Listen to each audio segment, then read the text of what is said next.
Halo mahasiswa dan dosen Indonesia, apa kabar? Semoga selalu sehat, sukses, dan bahagia ya. Mahasiswa dan dosen Indonesia, apakah Anda sedang melakukan penelitian? Wow, kalau gitu sama dong.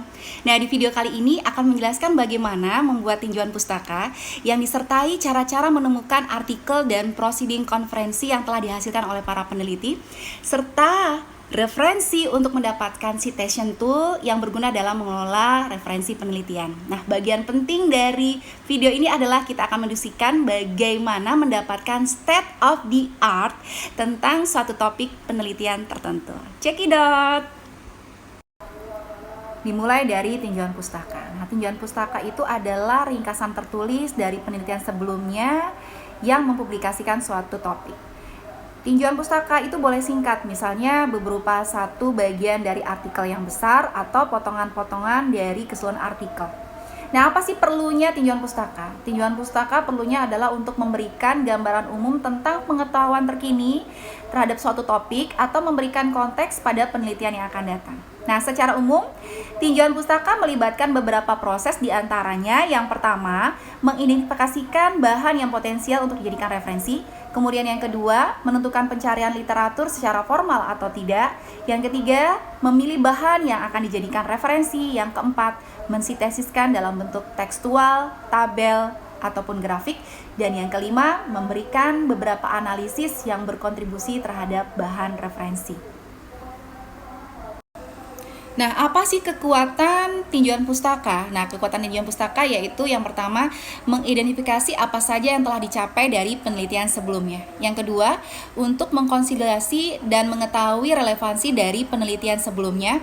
Yang ketiga, untuk menghindari duplikasi dan untuk mengidentifikasi celah penelitian pada topik tertentu. Nah, tinjauan pustaka ini membantu untuk menentukan apakah topik tersebut layak untuk diteliti loh, dan memberikan informasi tentang masukan pada peneliti dalam menentukan ruang lingkup dalam penelitian yang dibutuhkan.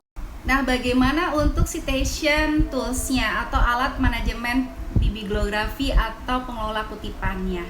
Nah, biasanya ada 4 ya alat yang digunakan, antara lain EndNotes, Mendeley, RefWorks, dan Zotero. Ini alat-alat yang digunakan untuk mengelola ya, untuk mengatur dan memformat kutipan penelitian kita.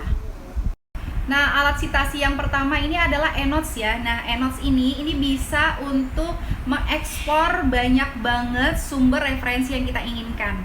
Dan EndNotes ini bisa untuk digunakan sebagai pengatur, pengelola, dan memformat kutipan penelitian kita. Ini EndNotes. Nah, alat citasi yang kedua namanya Mendeley ya. Nah, dia tuh berbasis web yang gratis ya, dimana fungsionalitasnya seperti jejaring sosial. Referensinya Mendeley ini ya, dia bisa menyederhanakan alur kerja sehingga dapat fokus untuk mencapai tujuan. Nah, nanti next ya akan saya jabarkan bagaimana sih menggunakan Mendeley untuk mencari citasi atau kutipan. Alat citasi yang ketiga namanya RefWorks. Dia berbasis web ya. Kemudian dia juga bisa mengekspor banyak sumber perpustakaan. Kemudian RefWorks ini dapat digunakan untuk membuat database pribadi dengan penyimpanan online yang tak terbatas ya. Bisa juga untuk memformat bibliografi dan manuskrip. Kemudian juga bisa mengimpor referensi langsung dari beberapa database, mengatur dan mengelola referensi, serta juga bisa untuk membagikan referensi. Wah, menarik sekali.